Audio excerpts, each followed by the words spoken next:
back to another Pathfinder video. This one is the final one in the series because I finally finished the run.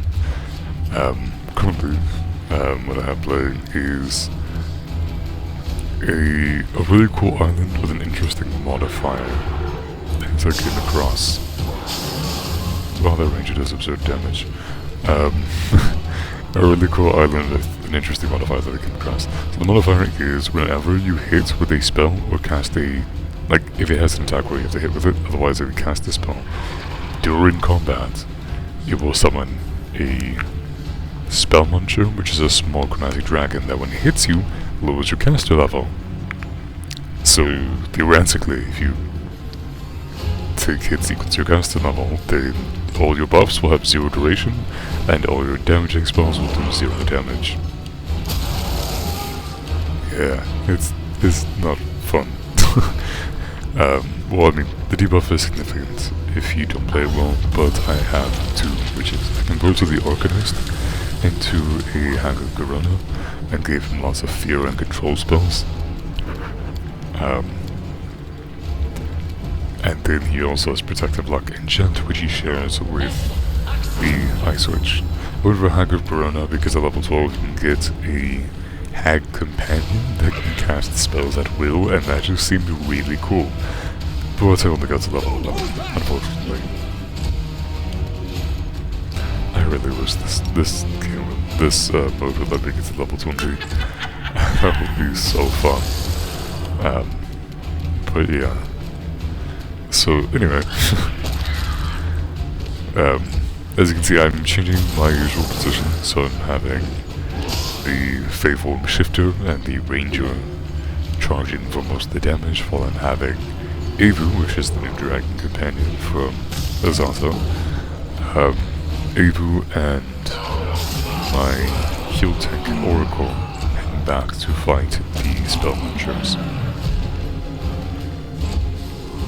Otherwise, the backline will get overwhelmed with the mediocre AC with buffs. So having 2 very tanky things there is useful. For context, Avu has about 45-ish AC. I think I got it to 47 once, and then the Oracle has about 40-ish, 38 to 40, depending on the moment. Then the Hippogriff and the Shifter both have similar AC to Avu. I think I saw the highest that I saw was 48, which isn't bad for level 11.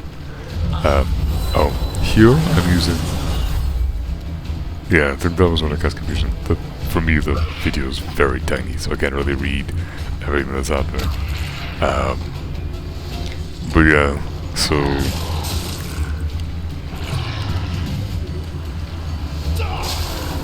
let me just eliminate the fan noise in the background. My bad. So the Confusion plus the Burning Entanglement really slows down enemies, because now, in addition to them being struggling to walk, they are distracted by each other, which is fun. And I totally forgot there was the dragon. There were 3 stacked on top of each other. And there's the little spell muncher. This build was really fun to run.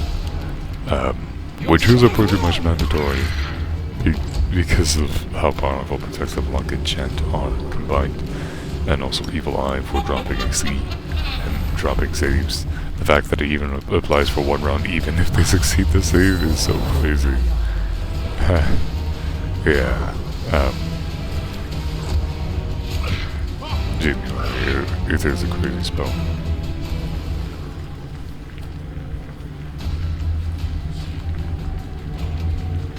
Hey, I was just trying to see what the heck the will save requirement for resisting the caster level deterioration was.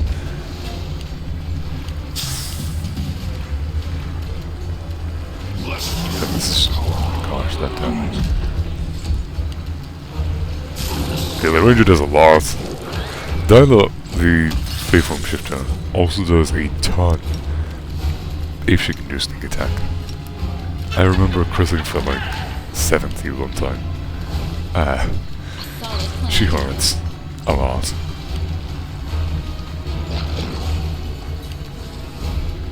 This will hurt.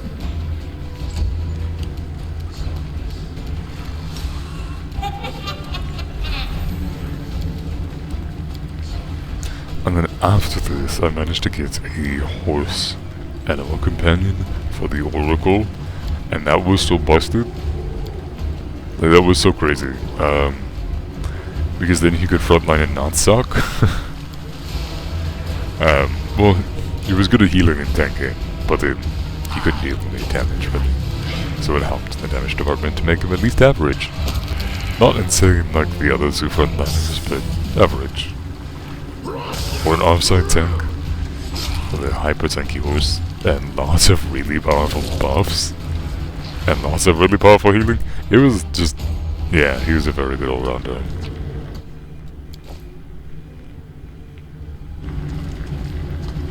We should move.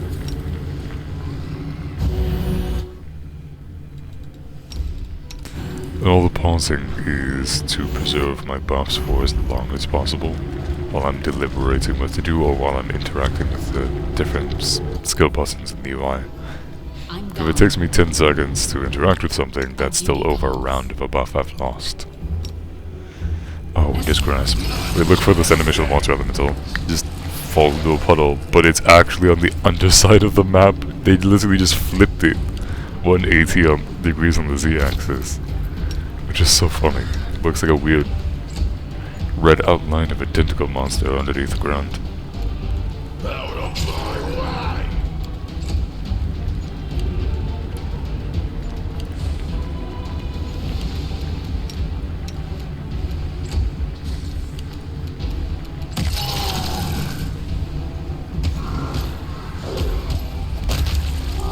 There we see the Faithful and Shifter does a lot of damage when she can sneak attack. That was the 70. You know, she hurts like crazy.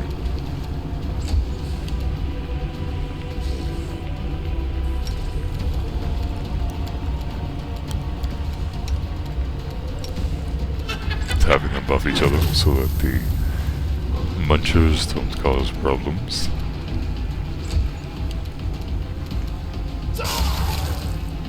And I was just finishing off the one that had been knocked prone. How do you knock water prone? It doesn't really make sense, but I mean, it helps.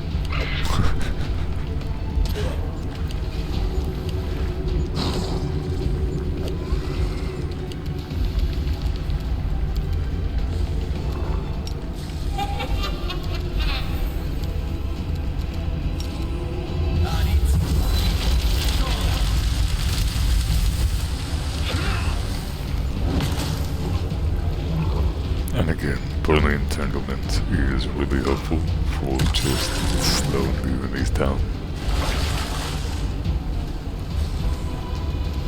And I did not realize that they would actually follow through with the grasp. It's quite funny.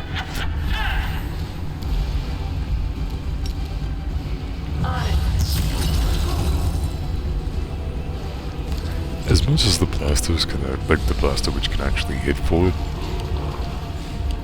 the melee fighters do so much more than single targets. So the blasters really are just better for clearing out chaff, so that the melee fighters can actually focus all of their single target damage. Because Dunlop on the first turn was doing over 100 damage in a round.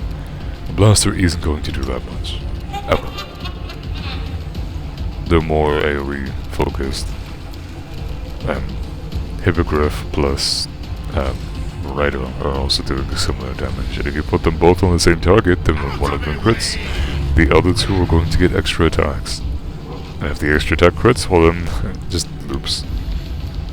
And with the Keen Enchantment on his weapons from the Sorcerer, lasting 20 minutes per level because of extend spell at level 11, that's 220 minutes.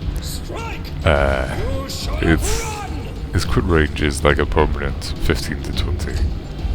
And with his 6 attacks I think he has, he's going to crit. At least once in a full round attack. Or the Hippogriff is going to, because it still has 3 attacks. If they're hasted, then increase the number of attacks by 1. It uses the full base attack bonus. Base attack bonus is essentially the it's literally a flat add-on that you get from your class as like an accuracy bonus. The closest in 5th edition D&D would be proficiency bonus, but it scales a lot higher and it's class-based. And full marshals end up with more attacks. And subsequent attacks have a lower base attack bonus. So, yeah, marshals have the highest accuracy and thus the most attacks because it turns your attack bonus into your bonus attacks when they exceed a certain threshold.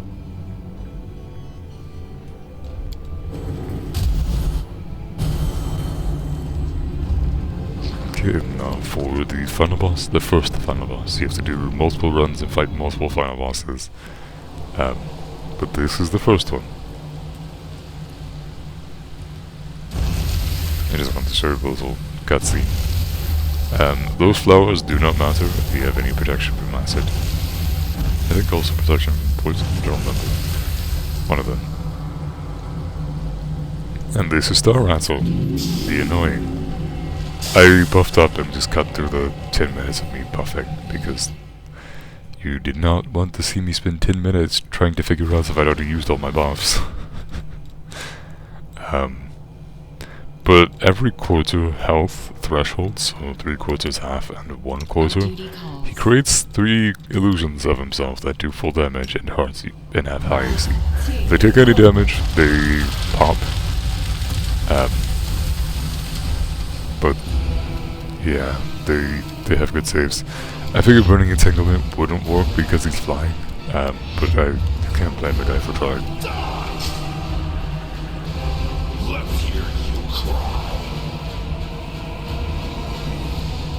Yeah, the high AC. He is a problem. And I basically just wanted the 2 heavy hitters to sit on them and just like beat him down.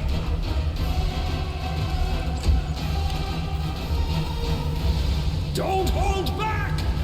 And then at this point I thought Ava would be good enough to break through all the illusions on her own. I was incorrect and I had to move the Faithful Shifter onto the illusions instead. Or, they were both on the illusions, but yeah, they were very necessary. Here we find the principle of any attack wasted on a summon, even if it insta-kills the summon, is an attack that is not hitting your players, or your player characters.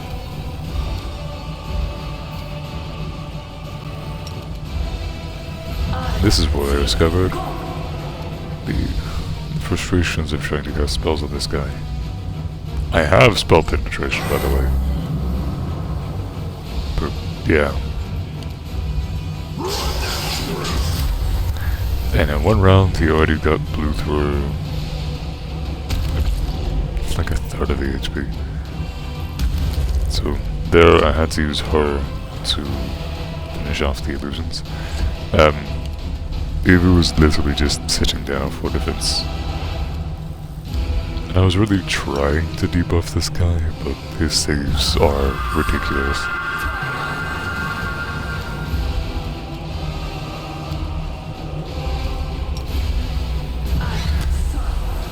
Yeah, he only needs a 2 to succeed, even though I have high DCs. So, yeah, it's big.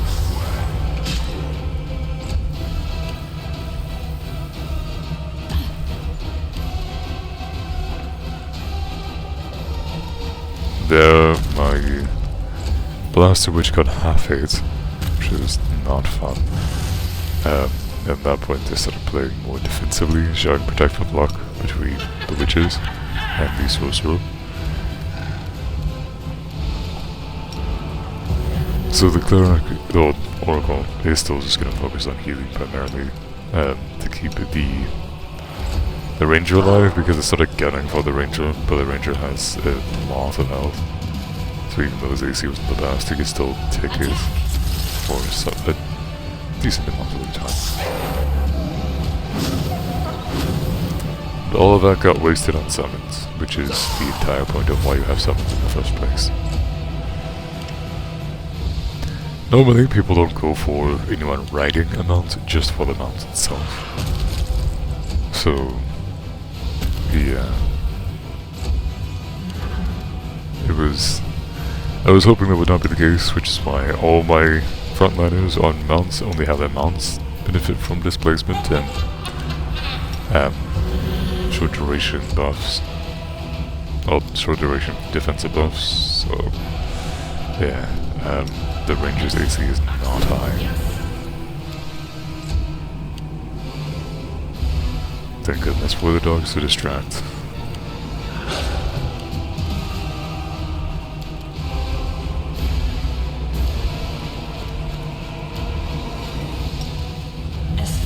At this point, I still thought you needed to do a certain amount of damage to break them, and I wasn't just any hit. I probably should have just used the cold blast, the ray of frost. Which, because Keen-Eye Witch is doing more damage per level, oh my gosh, that damage output. That is insane.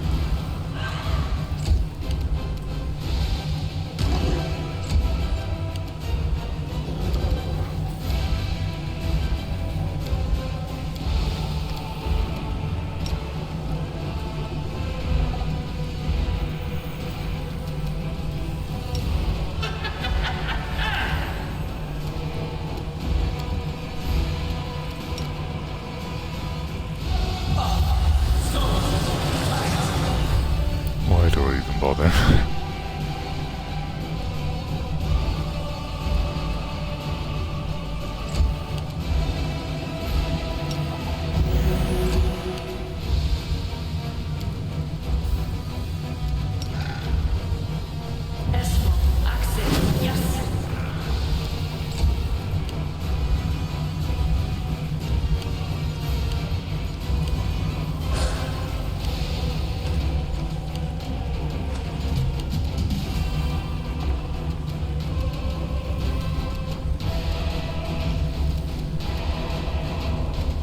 The other thing was that hits on his turn. And he just died from the aggressor archetype on the animal companions, which makes you call it bleed on hit and increases the hit chance against bleeding enemies. It is quite good. And here I was just thinking, like, is that it? Is there nothing else? Is there anything in this room? Anything? And then this cutscene after this, and I will be silent during it.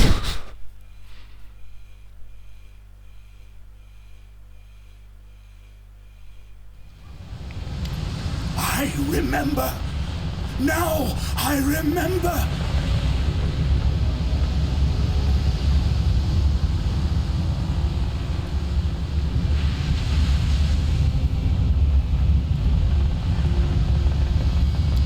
I remember everything.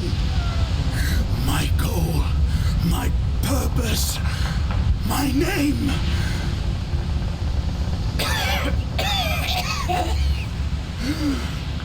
My name. My name is...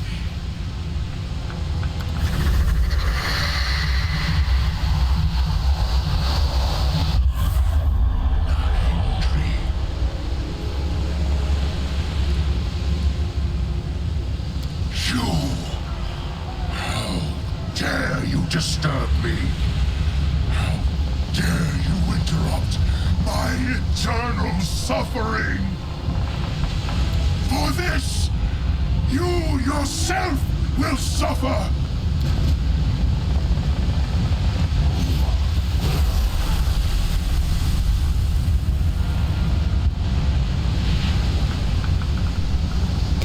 Yeah, this was the one. Each run takes a long time, so it takes a while to make these videos. yeah, it's... I really like this game a lot, and I hope these videos do at least decently, so I can just keep making them. Dyla is the Faithform Shifter, and she did, what was that, 29% of the total damage of the group despite coming in as the last character. Their damage is crazy. Yeah, so it wouldn't... Whenever you exit that, it immediately like goes back to this, unless you want to go through dialogue again. Tailwinds are buffs for the next run, so yeah, I get to pick a setup. Probably gonna go with some sort of Scorching Ray build because of Tailwind of... what was that? Lenses, Tailwind of Lenses. Anyway, thank you so much for watching, and have a nice day.